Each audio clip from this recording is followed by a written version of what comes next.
welcome to the season finale of Channel 4. What you are about to read was posted on 4chan's Paranormal Export on Halloween Day of 2013 by an unknown user by name 101. Being a daily visitor to the export, I was one of the first people to reply to the ghost post, and I think it's best that I tell you now that I was pretty creeped out by what I had read. Probably the most I had been in a long time. I kind of heard. It's kind of hard for me to explain the strange feelings I got, but there was something quite different about her story, due to the fact that I couldn't stop thinking about it for days after it had been first posted on the board. Just to make everything clear, I'm not entirely the author. I'm not entirely the original author of this piece, just merely an anonymous editor that felt that it was his duty to share her story for the world. Hey, export. Just the story. Hey, export. Just thought I'd share a couple spooky stories from my childhood to get everyone all hyped for Halloween. When I was a child, it was just me and my mother. We lived in a property owned by my grandma, a three-story old farmhouse right at the fringe of the woods. It was far off the road, down a long, unlit gravel driveway. It felt very isolated, being so distant from anywhere other houses set in the area that had been inhabited for 30 years before we started living in it quite often. I was a fairly rambunctious child, so while mom would have to work, I would occasionally skip the morning bus to school and stay home alone all day. The big house had a habit of feeling incredibly lonely and sparse, so I would spend most of my time playing in the forest expanse out back, some distance into the woods, far enough that I couldn't hear my mother when she called. There was a toppled pine tree which had crashed into another, an even larger trunk on its way down was now frozen there, forming a long arc over the frozen forest floor. I loved to climb up the jagged stump at the base of this fallen tree, and then steady myself to a point just above the middle. I was never able to make it all the way to the top because it just got too steep for me to continue any further, and I had a bad habit of freaking out from how high up I was. One day, while I was in my usual spot of a fallen tree, which was a good distance from the ground, just listening to the birds singing and simultaneously feeling the warmth of the sun on my neck, when I heard something strange from underneath that paralyzed me in shock. Hey, kid. I was gripped by a sudden strong surge of fear for a moment. The voice had come from directly underneath me. I was trying to look down, but couldn't see anything over the ledge for a long time. I just sat there in absolute silence. I was at a point where I was almost soon to convince myself I had a bad day. Hurry up, man. It's a voice at all. I know you can hear me. His voice was much louder this time, as I yelled something out and scrambled up for the log a bit higher. Trembling nervously, I dug my fingernails into the bark and held tight for dear life. I sat there, trying to collect my nerves for God knows how long, although I couldn't see it. The presence of the thing underneath me was so clear. The bird's song was much softer and more cautious this time, and when I listened closely, I swear I could hear the faintest echo of human breathing gathering all my courage. I vowed to prove to myself that it was all my imagination by leaning over the ledge as far as I could, possibly without slipping off. Digging hard into the bark behind me, I stretched out my arms and peered over, getting a full view of the empty forest floor and undergrowth. Suddenly, come down here, or I'll come up and grab you. It was so loud, as if it was being screamed right in my face. I released my grip on the tree and plunged off the cliff.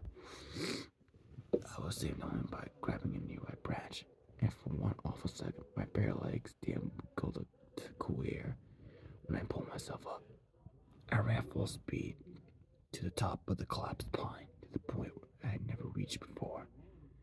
I sat there just below the rustling canopy, so and staring at the distant base where the splintered wood rose, fully expecting at any moment to see someone crawling rapidly up the pine towards me.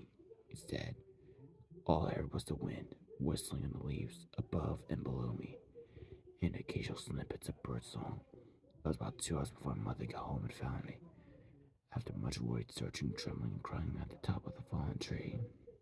Although this incident spooked both me and my mother, in time, I slowly recovered, exhibiting that naive, hard skin of a child, although I never went as far into the forest as I used to, and never again even approached that fallen tree. Once when I was 12, I had a chore of taking firewood from the shed out back, just at the edge of the woods, and to bring it back inside the house. It was a tiresome job, and I always had chose to do it at dusk when the air was brimming with mosquitoes and swampy fog that usually coated the lawn. By the time I made my last round, I had spread back the house. One of my least favorite things about this job was that the shed was full of barn owls. If you had ever seen a barn owl's face staring at you from a dark roof corner, then you will know how uncomfortable that shed made me. One of these nights, it got mistier than it ever had before. A thick silver fog covered everything and limited my line of sight to a short sphere around me. Even though the shed wasn't far from the house, I found myself feeling disoriented, and more than once I walked into the wrong direction. Both times, for some reason, walking straight into the woods. By the time I reached the last road, it was too foggy to see the street. My eyes stung and the moisture of it made my vision blur. Lurching forward, I managed to walk headfirst into a tree, doubling over and dropping all the wood I was bundling onto my feet with a hard crunch. As I went to pick them up, with my foot throbbing pretty hard, I realized the ground was too misty for me to see my own knees as I headed to the house, since we had more than enough wood for one night. However, it was getting to be pretty dark, and I couldn't make out any signifiers of which direction I was heading in, even though I cautiously walked for several feet in all directions, trying to figure out my position in the mist. I still couldn't figure out any point of identification. I couldn't even locate the fence or the gate. The more I walked, the more I seemed to stumble into trees, pine needles, and mud crunching under my feet instead of dew-covered lawn. After a while, I finally realized I couldn't even find the shed anymore, cursing myself for being so dumb, while trying to ignore my thumping heart and sense that something else was at play. I became aware that I was lost somewhere in the fringe of the forest, screaming out for my mother at the loudest possible volume was only met with a resounding silence from the depths of mist all around. From where I stood, or from that I wandered too far from the house to be heard, as a deep panic started to settle on me. I noticed a glimpse of something pink moving against a nearby pine trunk. Coming closer, I saw that it was a ripped out square of pink paper. On it, there was an arrow pointing left. Looks vaguely like something my mom might make. I rationalized to keep me from getting lost. So foolishly, I followed the direction set by that green arrow, shivering in the increasing cold. I kept walking for about 5 to 10 minutes before needing to stop and take a breath. My heart was pounding so fast it began to hurt.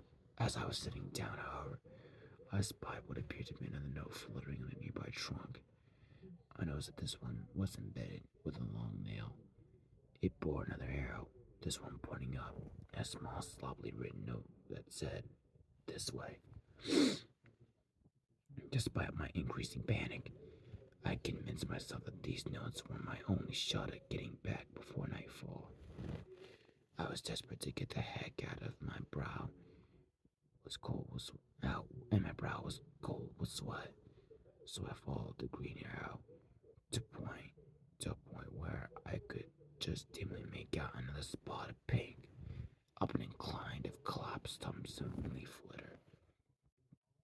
At this point, it was getting pretty dark, and I had to strain both my eyes just to see a few meters ahead of me.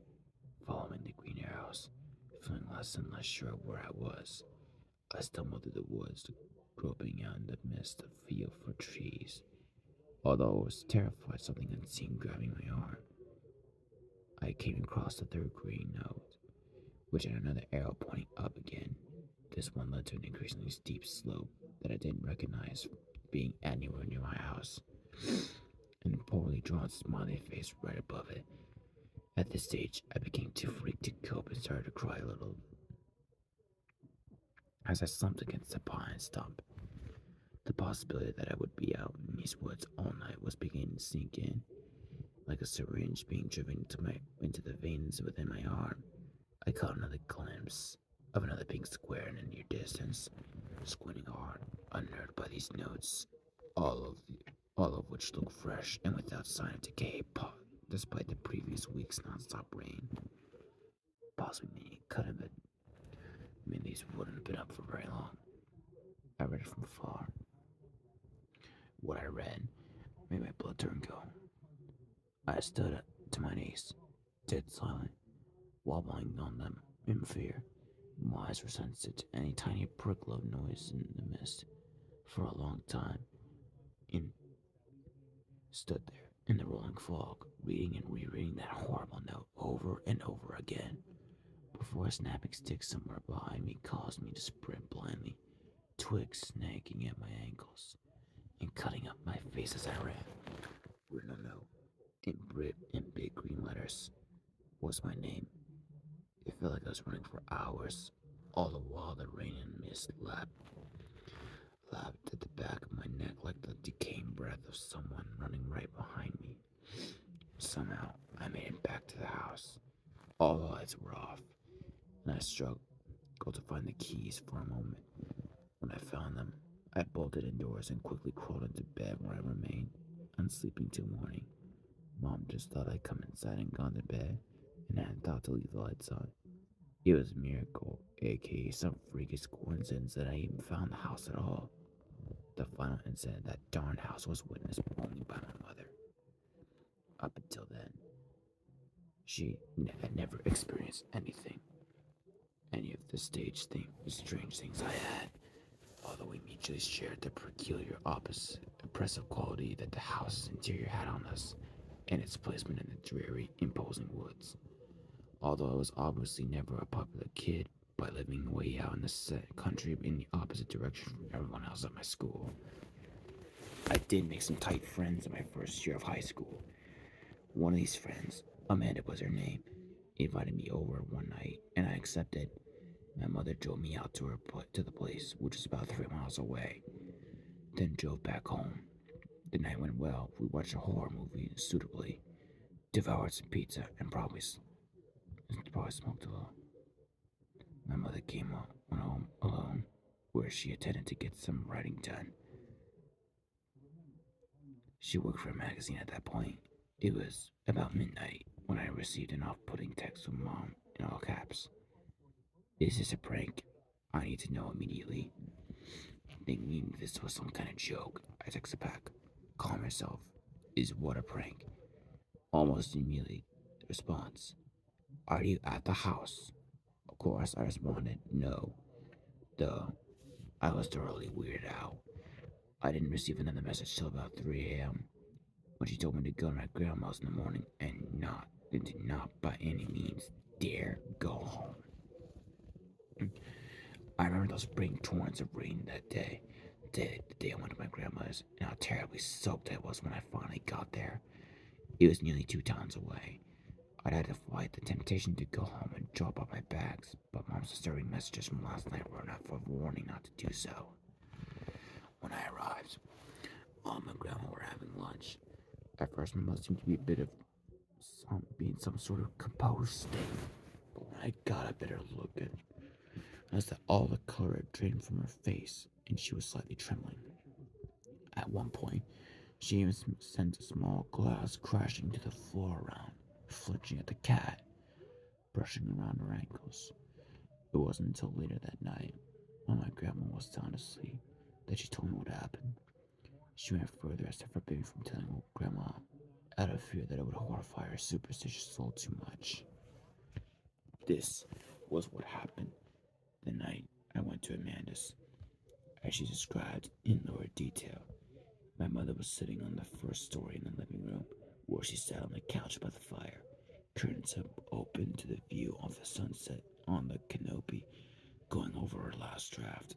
At first, it was so faint that she barely noticed it, but after a while, my mother became aware of it, and vaguely irritated by tiny thumping noises near her head at the window. When she went over to investigate, she saw fat brown moths of a kind we often got at that place, buzzing madly into the glass. Reasoning that this was the cause of the sound, she returned to her work. However, she, feeling rattled in some way, it was when the noises started to get sharper and louder that she paid more attention and saw that rocks were being thrown at her window from the tall blackness of the forest edge.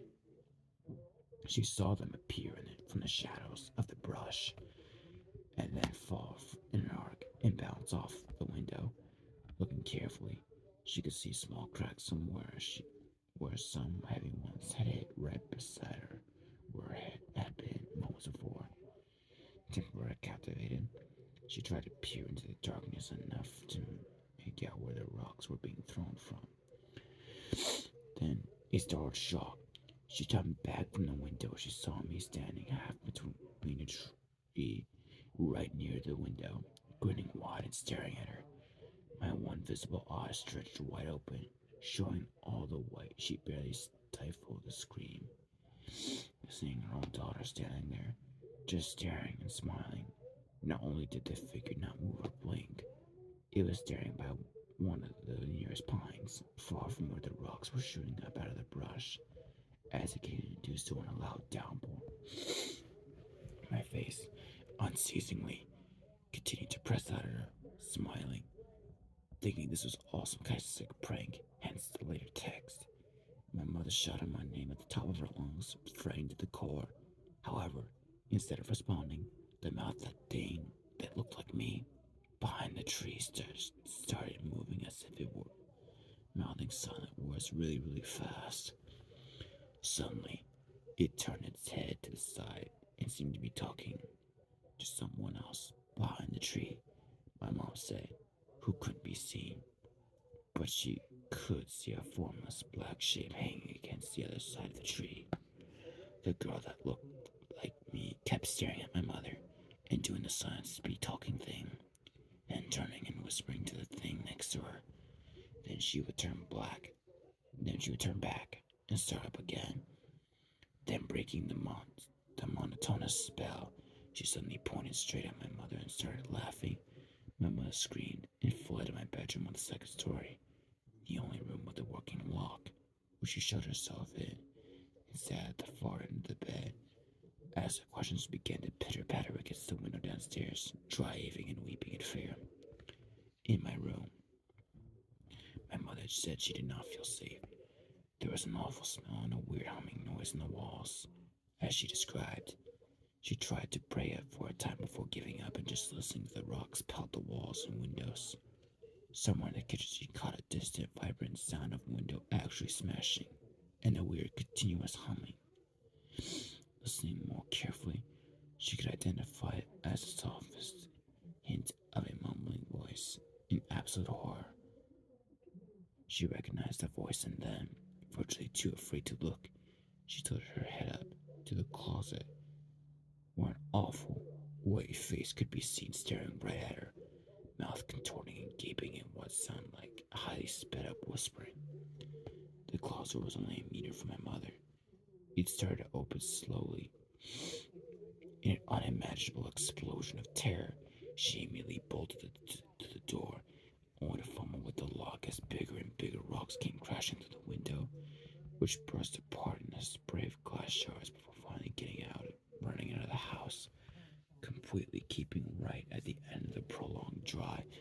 She saw two unmistakable human forms standing at my broken bedroom window, watching as her car got further and further away from our house. This would be their final farewell, as my mother never stepped foot into that place again. As, as my mother told the story, she broke down into tears. I didn't doubt her. and I still don't. I honestly and fully believe that she experienced what she says she did. It was also quite clear that we were done living in that house for once and for all. I only went back once with my dad, who I see very rarely now. He came up from another state to help us move. Mom already found a place in town and moved in. My dad and I just loaded up his truck with all that was left inside there. It was silent, sunny morning when we removed all the stuff and emptied the place. I wish I could say there was some closure, some final spooking to cap it all off, but there wasn't. There was some relief to be out of there. However, there were only two things left worth mentioning. One, when we were checking the house for any signs of intruders, we found that several windows, including one in my bedroom and the kitchen, had been smashed, and rocks were lying on the floor. And two, Dad went out into the trees for a bit today. When he came back, he asked how long we'd had the swing set for. Needless to say, we never had a swing set, so it was fairly unsettled to discover that in the weeks since we'd been gone, someone had assembled a rope swing set from one of the highest branches of the old pine over the ridge, against which was the fallen log I stopped climbing many years ago. It was obviously new rope and nicely polished, sanded down wooden set safe at the base. Dad wanted to keep my mind from recent events. He doubted the affair and thought my mother was mentally said that a neighbor probably set it up, not realizing it was on our property. Of course, he knew as well as I did that we had literally no neighbors for at least a mile in any direction. There were no houses in all that space, and never in my time living there did I ever see any other signs of human habitation. But I let it all go. It was pleased enough just to say good riddance to that horrible place as we drove for good. For the most part, I found it best to try and forget what happened at that place. Sometimes I just can't help but ponder it, though. It's been long enough now that I no longer feel scared talking about it, but for a while I couldn't. Seeing as it's Halloween, what better time to share? My grandma just recently sold the house to a new family, that being a young couple and their little son, shortly after we moved out, despite my mother's desperate insistence that it be left empty. Now she used to talk about what happened altogether. I'm less anxious about it, although sometimes I can't help but let my imagination get the better of me.